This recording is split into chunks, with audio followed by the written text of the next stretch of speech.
મને તો લાગે છે કે કદાચ બળાત્કાર કરી અને દીકરીને મારી નાખી હશે અને એનું શબ વગે કરી નાખ્યું હશે એવી પરિસ્થિતિ પણ નિર્માણ થઈ હોય એવું લાગે છે। પોલીસ તંત્ર ઉપર એવી જાતના આક્ષેપો કરવામાં આવે છે કે ચોરી, ખૂન, ધાડ, લૂંટ, બળાત્કાર, અપહરણ એવા બનાવો અતિશય બનવા માંડ્યા છે। પોલીસની કોઈ બીક નથી રહી। જામનગરના વિભાપરની 12 વર્ષની સગીરાના અપહરણનું પ્રકરણ હવે દિન પ્રતિદિન ગંભીર બનતું જાય છે। સગીરા દલિત સમાજની હોય આ મુદ્દે દલિત સમાજમાં ભારે આક્રોશ છે। ગત શનિવારે આગેવાનોએ પોલીસને આપેલા 24 કલાકના અલ્ટિમેટમ પછી પણ આ પ્રકરણમાં કોઈ સંતોષજનક કાર્યવાહી ન થતાં આજે લાલબંગલા વિસ્તારમાં દલિત સમાજના આગેવાનો દ્વારા ધરણા કરવામાં આવ્યા હતા। આ તકે આગેવાનોએ સગીરા સાથે દુષ્કર્મ થયા પછી તેણીને પતાવી દેવામાં આવી હોવાની ભયાનક આશંકા વ્યક્ત કરી પોલીસ પર નિર્ભરતા અને ભ્રષ્ટાચારના આરોપો લગાવ્યા હતા। ન્યાય નહીં મળે તો અનુસૂચિત જાતિના લોકો કાબૂમાં નહીં રહે એવા સ્ફોટક નિવેદનથી ખળભળાટ મચી ગયો છે।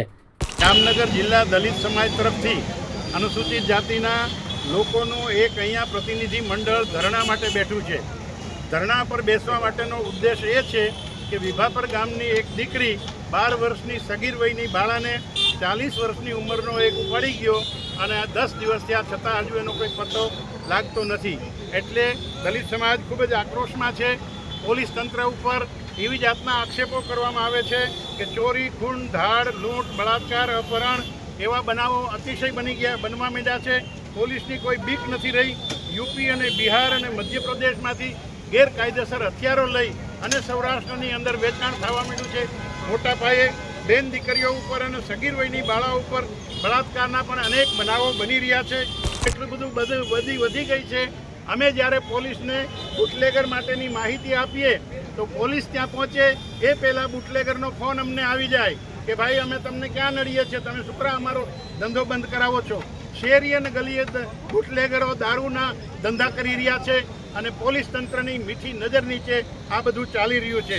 આ પરિસ્થિતિની અંદર આવી નાની બેન દીકરીઓ ઉપર જે બળાત્કાર થાય છે, એના અપહરણ થાય છે, એને ઉપાડી જવામાં આવે છે તો પોલીસ તંત્રને નિંભર તંત્રની જેમ કોઈ જાતનો પ્રયત્ન કરવામાં આવતો નથી। જેના વિશે ગુનેગાર છે એવું બતાવવામાં આવ્યું, એના પરિવારજનોને પકડીને તમે પૂરી દો ને થોડોક ત્રાસ આપો તો આપે આવીને ઊભો રહી જાય। તો આ પરિસ્થિતિની અંદર જે દીકરી ઉપર વીતતી હશે, મને તો લાગે છે કે કદાચ બળાત્કાર કરી અને દીકરીને મારી નાખી હશે અને એનું શબ વગે કરી નાખ્યું હશે એવી પરિસ્થિતિ પણ નિર્માણ થઈ હોય એવું લાગે છે। પોલીસ તંત્રની અંદર પોલીસની ધાક હોવી જોઈએ, પોલીસનો રૂઆબ હોવો જોઈએ, પોલીસની બીક હોવી જોઈએ।